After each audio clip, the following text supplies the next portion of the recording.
जय Hind defence lovers. आज की टॉप हेडलाइंस कुछ इस प्रकार है। वेस्ट एशिया कॉन्फ्लिक्ट में F-35 के पहले air to air kill record के बाद अब F-35 का पहला हिट। फ्रांस के एयरक्राफ्ट कैरियर की लोकेशन हुई लीक। इसराइल ने एलिमिनेट किया ईरान के IRGC के प्रवक्ता को।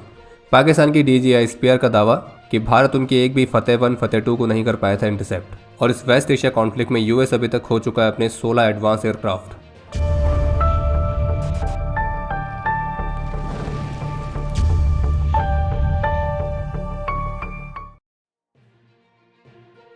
ईरान की तरफ से एक बहुत बड़ा दावा किया गया है कि उन्होंने अमेरिका के एक F-35 लाइटनिंग II एयरक्राफ्ट को हिट किया है। और इसी मामले पर CNN की तरफ से एक रिपोर्ट जारी की गई थी और उस रिपोर्ट में US के डिफेंस ऑफिशियल के हवाले से कंफर्म किया गया था कि एक Iranian surface to air missile के हिट के बाद एक F-35 को इमरजेंसी लैंडिंग परफॉर्म करनी पड़ी है। हालांकि रिपोर्ट के मुताबिक एयरक्राफ्ट का पायलट पूरी तरह से सेफ है और मामले की इन्वेस्टिगेशन जारी है। और ईरान की जो IRGC है उन्होंने अपनी ऑफिशियल न्यूज़ वेबसाइट के माध्यम से स्टेटमेंट जारी करके बताया कि इस जेट को उन्होंने अपने एडवांस एयर डिफेंस सिस्टम की मदद से सुबह 2:50 पर हिट किया था। हालांकि इस हिट के बाद एयरक्राफ्ट का क्या हुआ है तो वो अभी भी अनक्लियर है, इन्वेस्टिगेशन चल रही है। लेकिन उनका मानना है कि बहुत अधिक संभावना है कि उनके हिट के बाद एयरक्राफ्ट क्रैश हुआ होगा। और CNN के रिपोर्ट में US सेंट्रल कमांड के प्रवक्ता के हवाले से ये जरूर कंफर्म किया गया है कि जब ये इंसिडेंट हुआ था तब एक F-35 ऑपरेशनल मिशन पर था और जो एयरक्राफ्ट है वो ईरान के ऊपर एक कॉम्बैट मिशन को परफॉर्म कर रहा था। और फिर जिसके बाद इसे एक इमरजेंसी लैंडिंग करनी पड़ी। और ये भी कहा गया कि एयरक्राफ्ट ने सेफली लैंड किया था और पायलट भी पूरी तरह से सेफ है और स्टेबल कंडीशन में है। लेकिन अमेरिकन ऑफिशियल ने यह कंफर्म नहीं किया है कि इमरजेंसी लैंडिंग करनी क्यों पड़ी है। कहने का मतलब ये कि US ने अभी ऑफिशियली कंफर्म नहीं किया है कि ईरान की किसी मिसाइल से F-35 हिट हुआ था या नहीं हुआ था, और अगर नहीं हुआ था तो फिर इसको इमरजेंसी लैंडिंग क्यों करनी पड़ी है। और अगर ईरान का दावा बिल्कुल सच साबित होता है तो पहली बार होगा कि कॉम्बैट में पहला F-35 हिट हुआ है। और जबकि ब्लूमबर्ग ने भी एक रिपोर्ट जारी करी है जिसमें US मिलिट्री और इंटेलिजेंस सोर्सेज के हवाले से कंफर्म किया गया है कि इस वेस्ट एशिया वाले कॉन्फ्लिक्ट के पहले 3 सप्ताह में US अभी तक कम से कम अपने 16 एयरक्राफ्ट को खो चुका है, जिनमें अनमैन्ड एयरक्राफ्ट से लेकर F-15 जैसे फाइटर जेट्स और रिफ्यूलिंग एयरक्राफ्ट तो ये भी शामिल है। और हमें लगता है कि इस कॉन्फ्लिक्ट का समाधान जल्द से जल्द होना चाहिए क्योंकि अभी तक 16 ब्यूटीफुल एयरक्राफ्ट खो चुके हैं।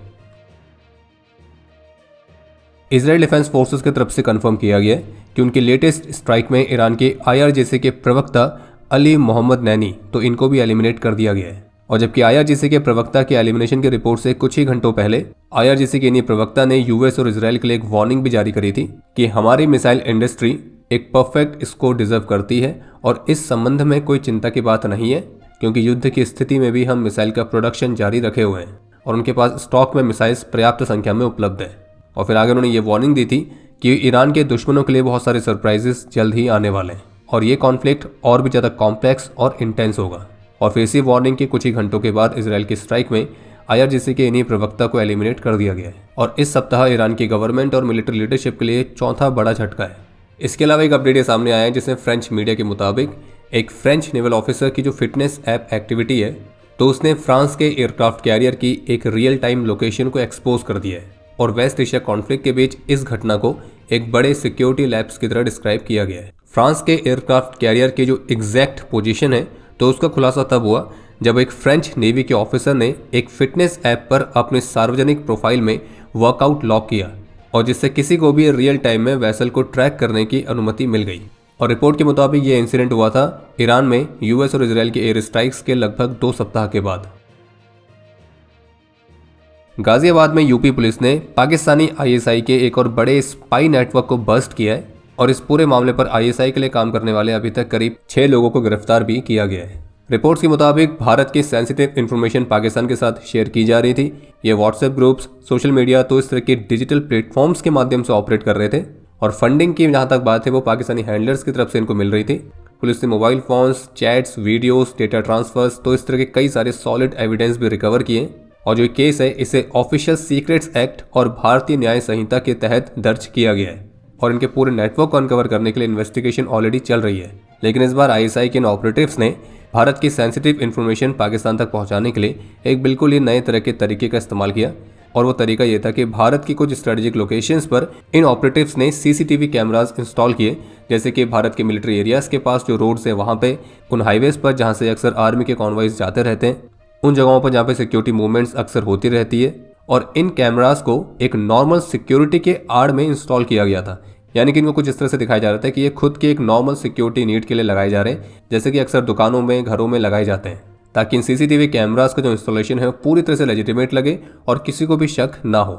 और फिर ये कैमरास लगातार यहाँ से आर्मी व्हीकल्स की मूवमेंट, कॉन्वॉय की टाइमिंग्स, उनकी फ्रीक्वेंसी कि कितने बार कितने टाइम पे वो आते हैं, सेंसिटिव जोन्स के पास जो एंट्री पैटर्न है, एग्जिट पैटर्न कैसा है, और ओवर टाइम इससे एक पैटर्न डेटाबेस क्रिएट किया जा रहा था, जो कि किसी भी देश की मिलिट्री इंटेलिजेंस के लिए बेहद ही ज़्यादा वैल्यूएबल साबित होता है।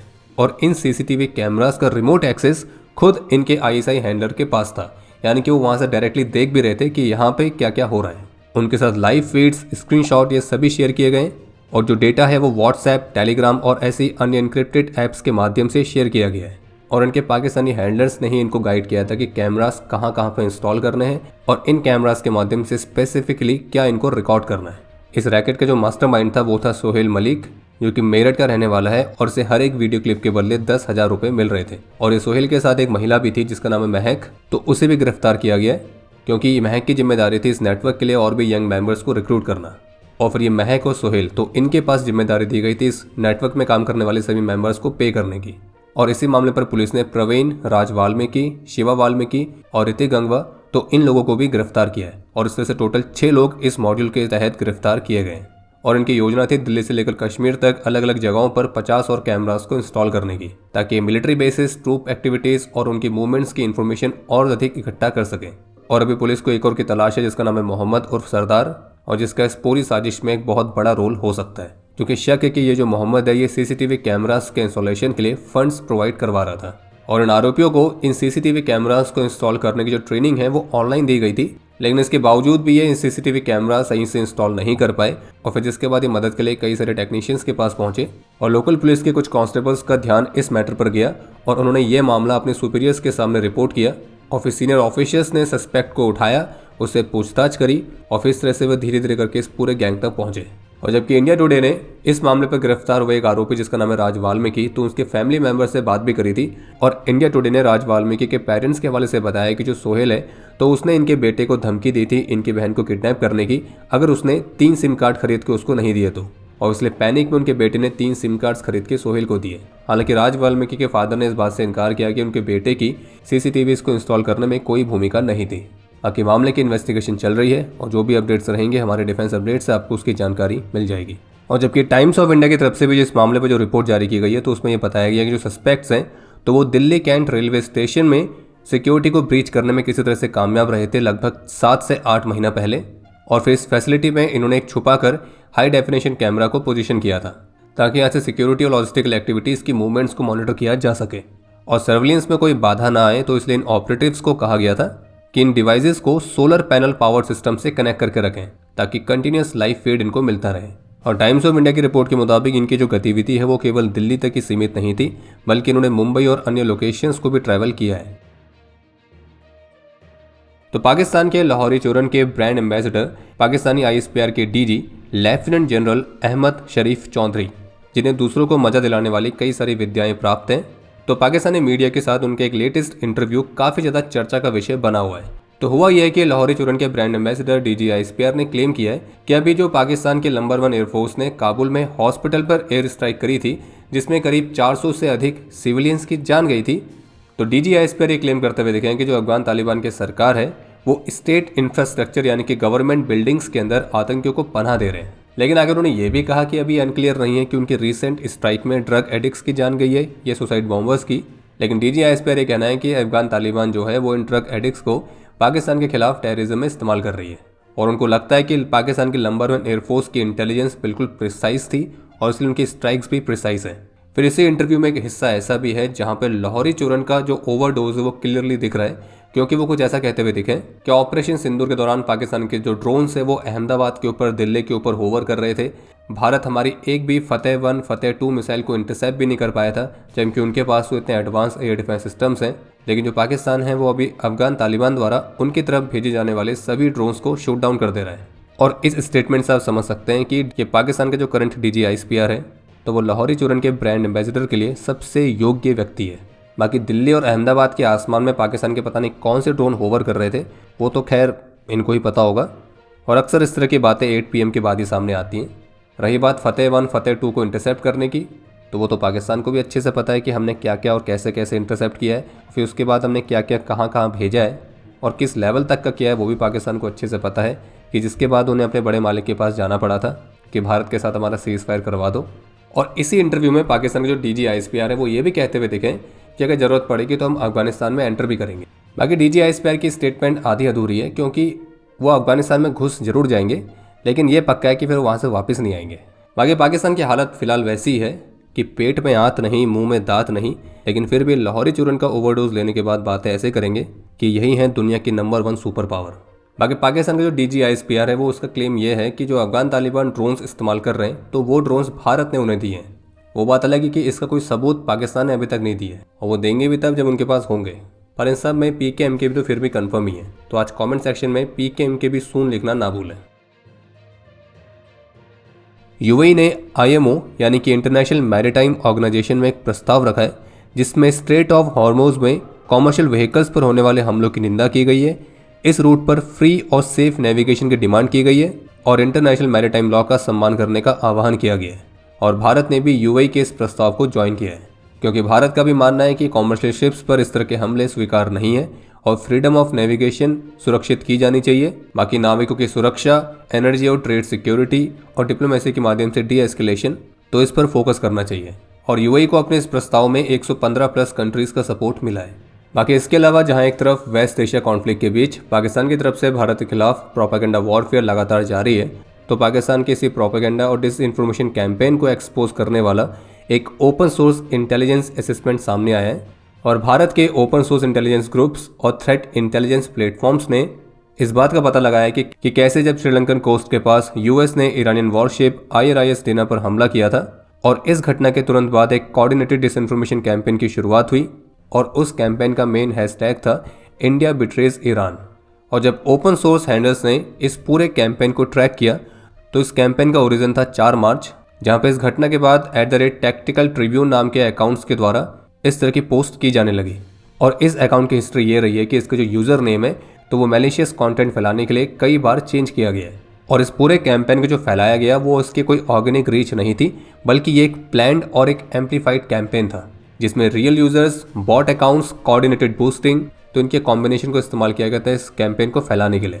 और इस कैंपेन के माध्यम से ऐसा दिखाया जा रहा था कि भारत ने ईरान के वॉरशिप की लोकेशन US को शेयर करी थी, फिर जिसके बाद US ने उस शिप पर हमला किया और इसलिए भारत को इसके लिए जिम्मेदार बना के भारत और ईरान के बीच किसी तरह से टकराव बनाने की कोशिश की गई थी।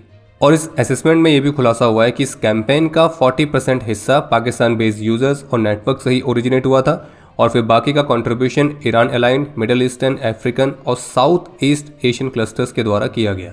और नेशनल सिक्योरिटी ऑफिशियल्स के मुताबिक इस डिसइंफॉर्मेशन कैंपेन का जो इनिशियल फेज था तो उसमें से लगभग 100 से अधिक आइडेंटिफाई किए गए अकाउंट से 500 से अधिक पोस्ट को अनुमानित रूप से लगभग 50,000 से 1 लाख के आसपास व्यूज मिले थे और जिनमें से कुछ इंडिविजुअल पोस्ट को तो 9 लाख से भी अधिक इंप्रेशन के साथ वायरल रीच प्राप्त हुई थी। यानी कि एक well coordinated hybrid disinformation operation था भारत के खिलाफ। और इस तरह के डिसइंफॉर्मेशन कैंपेन को काउंटर करने के लिए भारत को सबसे पहले एक रैपिड रिस्पांस सिस्टम की बेहद ही ज़्यादा ज़रूरत है, क्योंकि इस तरह के इन्फॉर्मेशन वॉरफेयर में स्पीड ही सब कुछ है। और इसलिए बहुत अच्छा होगा कि अगर भारत एक रियल टाइम फैक्ट चेक और रिस्पांस यूनिट क्रिएट करे, ताकि इस तरह के फेक नैरेटिव्स को काउंटर करने में हमें केवल कुछ ही घंटे लगे, ना कि कुछ दिन। और भारत को केवल एक डिफेंसिव ही नहीं बल्कि एक ऑफेंसिव नैरेटिव शेपिंग की भी जरूरत है। बाकी अब समय है आज के इतिहास का। आज के दिन 2007 में जम्मू कश्मीर में अपने अदम्य साहस और वीरता का परिचय देते हुए कैप्टन हर्षन आर वीर गति को प्राप्त हुए थे और इन्हें मरणोपरांत अशोक चक्र से सम्मानित किया। आज के दिन 2005 में 4 असम राइफल्स के हवलदार माधो सिंह मेहता वीर गति को प्राप्त हुए थे। और आपके लिए आज का प्रश्न है कि किस बैटल को इतिहास में सबसे लार्जेस्ट नेवल बैटल के तौर पर कंसिडर किया जाता है। और अब समय है आज के टॉप 3 कमेंट्स का, जो ये रहे आपकी स्क्रीन पर।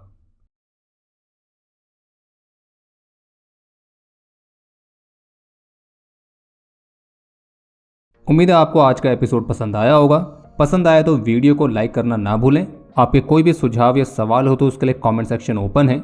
और अगर आप डिफेंस रिलेटेड और भी एक्सक्लूसिव कंटेंट में दिलचस्पी रखते हैं तो आज ही प्ले स्टोर से डिफेंस स्क्वाड की सुपर ऐप को डाउनलोड करना ना भूलें।